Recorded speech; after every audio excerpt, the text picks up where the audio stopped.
Então, esse é o vídeo, né? A parte 2 do vídeo, onde a gente vai terminar de fazer aí a correção com os nonos anos. Lembrando que nós estávamos falando aí dos modelos atômicos.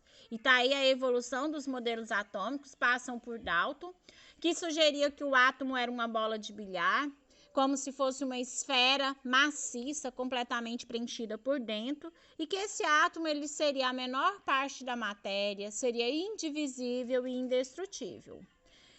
Aperfeiçoando o modelo de Dalton, a gente tem o modelo de Thomson, conhecido como pudim de passas.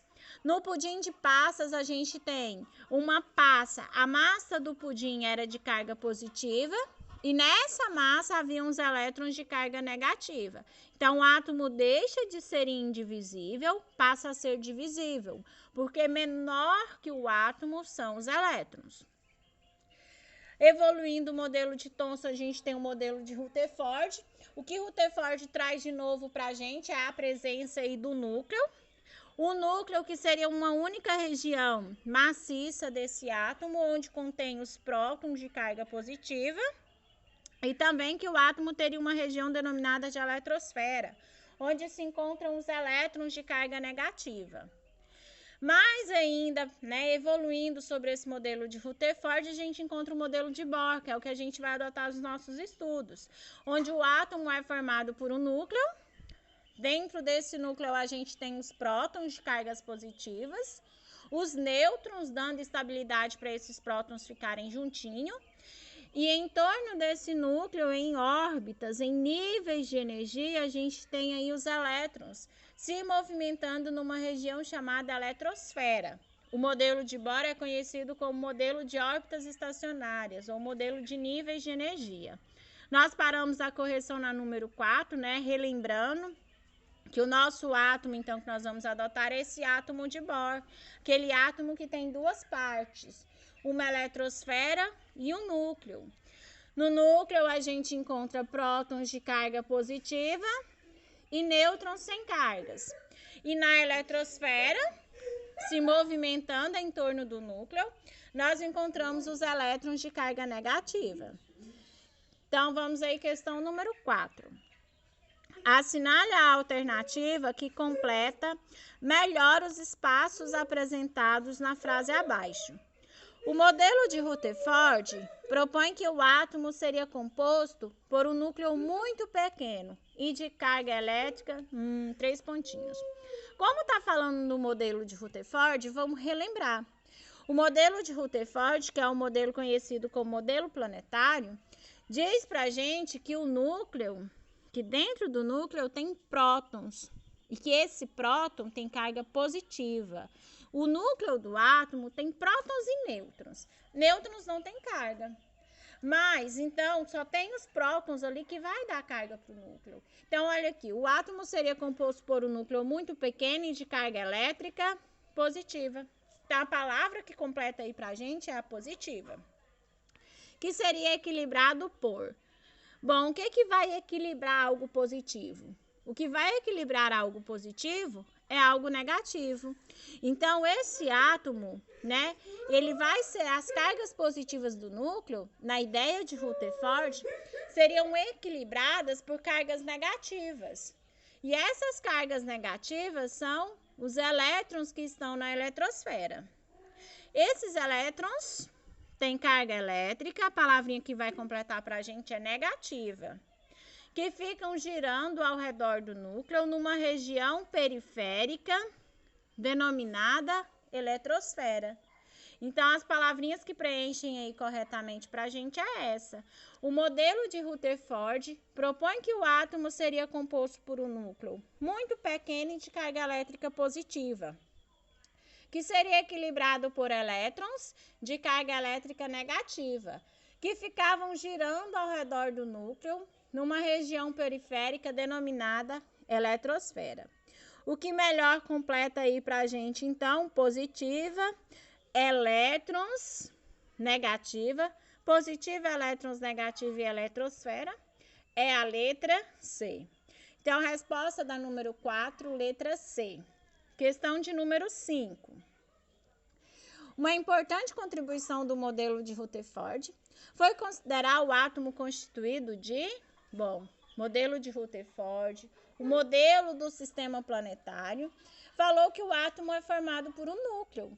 O núcleo onde se encontram as partículas de carga positiva. O núcleo denso, onde eu posso colorir, onde se concentra toda a massa do átomo. O restante seria o imenso vazio. E esse imenso vazio seria a eletrosfera, onde nós encontramos os elétrons. Então, vamos lá. Elétrons mergulhados numa massa homogênea de carga positiva. Bom, quem falou que os elétrons estavam mergulhados numa massa homogênea de carga positiva foi Thomson, naquela ideia lá do pudim de passa. Então, olha aí, quem falou desses elétrons mergulhados numa pasta positiva e chamou o meu átomo de pudim de passas foi Thomson. Não serve como resposta. O núcleo de massa desprezível, comparada com a massa do elétron. Bom, na verdade, Rutherford, ele disse que toda a massa do átomo se concentra no núcleo. Então, olha, diz que o átomo seria um grande vazio com um núcleo positivo, contendo toda a massa do átomo. Então, essa alternativa ela está errada, porque diz que o meu núcleo tem massa desprezível. Letra C. Então, olha, a B não é, porque não é massa desprezível. Rutherford disse que um núcleo muito pequeno, de carga positiva, cercada por elétrons, sim. Ele disse que o átomo tinha um núcleo muito pequeno bem lá no centro. Esse núcleo tinha prótons de carga positiva e que em torno desse núcleo tinham os elétrons. Então, a alternativa correta, letra C. Bom, por que não é letra D? Uma região central com carga negativa chamada núcleo, não é a letra D, né, gente? Porque essa região central, chamada núcleo, ela tem carga, olha, positiva. E aqui está dizendo que ela tem carga negativa. Por isso, então, que não é letra D. Então, sugestão de resposta da número 5 para vocês, letra C. Rutherford, né, ele considerou o átomo constituído de um núcleo muito pequeno, de carga positiva, cercado por elétrons. Questão número 6. De novo, né, esse átomo de Rutherford, ele foi comparado ao sistema planetário. O núcleo atômico representa o Sol e a eletrosfera os planetas. A eletrosfera é a região do átomo Q. Aí eu pus outro desenho para a gente relembrar. Lembrando que, aonde está a massa do átomo?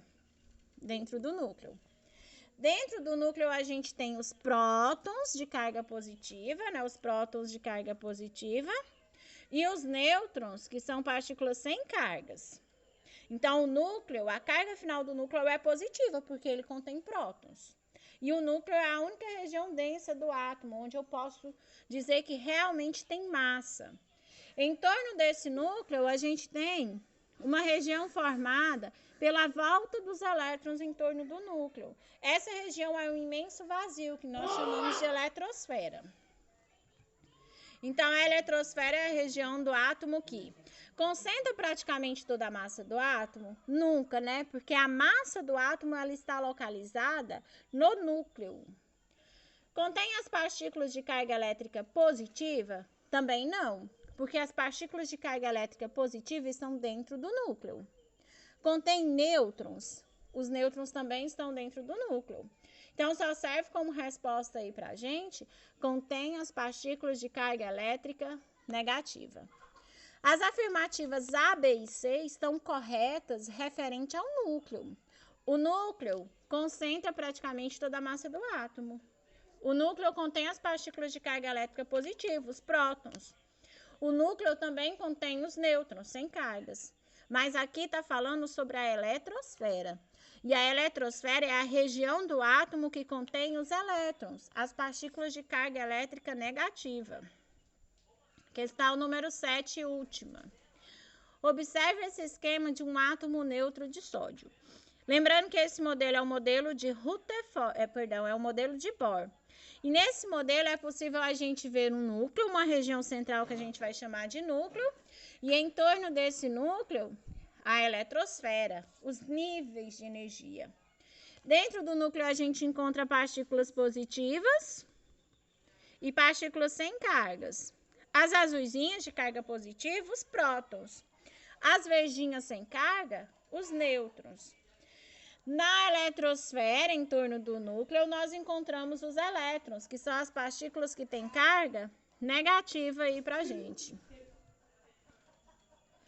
Então, relembrando, olha, parecidíssimo com o modelo que eu coloquei para vocês, né? O átomo tem duas partes. O núcleo, contendo prótons e nêutrons.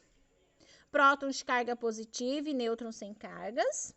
E a eletrosfera, contendo os elétrons de carga elétrica negativa. O modelo, né, de Bohr, que é esse modelo de níveis de energia, ele diz pra gente que o átomo ele pode ter no máximo 7 camadas. E que um elétron que está no nível 1, quando recebe energia, ele pode pular para o nível 2. E aí, quando essa energia que ele recebeu acaba, ele acaba voltando para o nível 1, que é o seu nível de origem. E aí, quando ele volta, ele emite luz, ele emite luzes, e essas luzes que ele pode emitir podem ser de várias cores, dependendo da camada, da sua camada de origem que ele vai, então, emitir essa luz. Esse é o modelo, então, de Bohr, modelo que nós vamos adotar nas nossas aulas. Letra A. Identifique as regiões do átomo de sódio e as partículas que se encontram nele, e sua camada de valência. Regiões. O átomo tem duas regiões, né, gente? O núcleo e a eletrosfera. O núcleo lá no centro. A eletrosfera, essa parte em torno, essa parte de níveis de energia em torno do núcleo. As duas regiões do átomo, núcleo e eletrosfera. O átomo tem 3 partículas. Ele tem prótons de carga positiva, nêutrons sem carga e elétrons de carga negativa. Os prótons e nêutrons estão dentro do núcleo. Os elétrons estão na eletrosfera. A camada de valência do meu átomo é a camada mais externa dele. Então, camada de valência desse átomo de sódio aqui, essa última camadinha aqui, ó, da eletrosfera. Então, a minha sugestão de resposta para vocês aí dessa letra A é isso aí. Lembrando sempre, regiões são duas, núcleo e eletrosfera. O núcleo tem carga positiva, a eletrosfera tem carga negativa.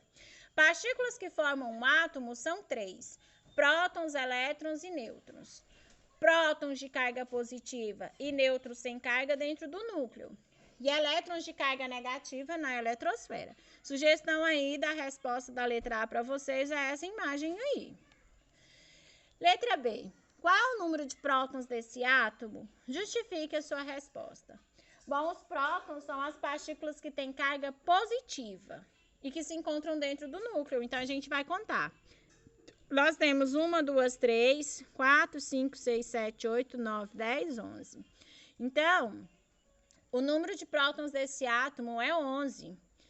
Por que é 11? Pois existem 11 partículas de carga positiva dentro do núcleo desse átomo. Por isso que o número de prótons desse átomo é 11. Porque dentro do núcleo dele tem 11 prótons, 11 partículas de carga positiva. Letra B. Qual é o número de nêutrons desse átomo? Justifique a sua resposta. Nós vamos fazer a mesma coisa. Nós vamos contar o número de nêutrons dentro do núcleo desse átomo. Lembrando que nêutrons são as partículas sem cargas. Aqui a gente tem 1, 2, 3, 4, 5, 6, 7, 8, 9, 10. Então, o número de nêutrons desse átomo é 10, pois existe 10 partículas sem carga dentro do núcleo desse átomo. E lembrando que essas partículas sem carga são chamadas de nêutrons. Então, aqui nós temos 10 nêutrons, porque tem 10 partículas sem cargas dentro do núcleo. Alternativa D. Qual é o número de elétrons desse átomo? Justifique a sua resposta. Bom, os elétrons são as partículas de carga negativa que estão na eletrosfera. Então, a gente vai contar. 1, 2, 3, 4, 5, 6, 7, 8, 9, 10, 11. Então, nesse átomo de sódio, o número de elétrons é 11, pois existem 11 partículas de carga negativa na eletrosfera desse átomo. Letra E. Qual a carga final desse átomo? Justifique a sua resposta. Quais são as partículas que têm carga no átomo? Os prótons positivos e os elétrons negativos. Nesse átomo, nós temos a presença de 11 prótons no núcleo e de 11 elétrons na eletrosfera. Quando a gente soma, próton é positivo, elétron é negativo. Quando a gente soma 11 prótons com 11 elétrons, a carga final do meu átomo é 0. Então, qual a carga final do átomo? A carga final desse átomo é 0. Por que é 0? Pois o número de prótons é igual ao número de elétrons. Sempre que o número de prótons for igual ao número de elétrons, a carga final do meu átomo será 0. E a gente vai chamar esse átomo de átomo neutro. Neutro porque o número de prótons é igual ao número de elétrons. Letra F. Se esse átomo perder um elétron, ele continuará eletricamente neutro? Como ele poderá ser então denominado? Gente, uma observação importante. Todos os átomos podem ganhar ou perder elétrons. Podem ganhar ou perder prótons e nêutrons? Não. Por quê? Prótons e nêutrons estão protegidos dentro do núcleo. Os elétrons são mais leves e estão aqui se movimentando em torno da eletrosfera. É muito mais fácil um elétron sair de um átomo para o outro do que um próton ou um nêutron. Para um próton aqui sair, ele tem que romper essa força que mantém ele próximo aqui, os nêutrons, tem que romper essa barreira do núcleo, tem que pular essa camada, pular essa camada, pular essa camada e então sair. Olha o quanto é difícil para um próton sair de dentro do núcleo. Acontece, mas é muito difícil. Agora para o elétron, ele está aqui na beiradinha, ele já está se movimentando o tempo todo. Qualquer pulinho que ele der, ele sai do átomo. Então, o elétron pode sair? Pode. E aqui está dizendo assim para a gente, que esse átomo que tinha 11 prótons e 11 elétrons, perdeu um elétron. Quando ele perde um elétron, olha o nosso resultado. 11 prótons com 10 elétrons, dá a carga mais 1 para a gente. Então, esse átomo, ele deixa de ser nêutron e passa a ter carga mais 1. Quando a gente tem um átomo com carga, a gente vai chamar ele de um íon. E esse íon pode ser um íon cátion, se for carga positiva, ou um íon ânion, se for carga negativa. Então, se esse átomo perder um elétron, ele deixa de estar neutro e passa a ter carga positiva de mais 1, passando a se chamar de um íon cátion. Íon cátion porque tem carga mais 1, porque tem um próton a mais que um número de elétrons. Mas ele tem um próton a mais porque ele ganhou um próton? Não. Ele tem um próton a mais porque, na verdade, um dos seus elétrons saiu. Então, finalizando aí a nossa correção, né, meninos? Espero que tenha gerado muito aprendizado com vocês. Até a próxima.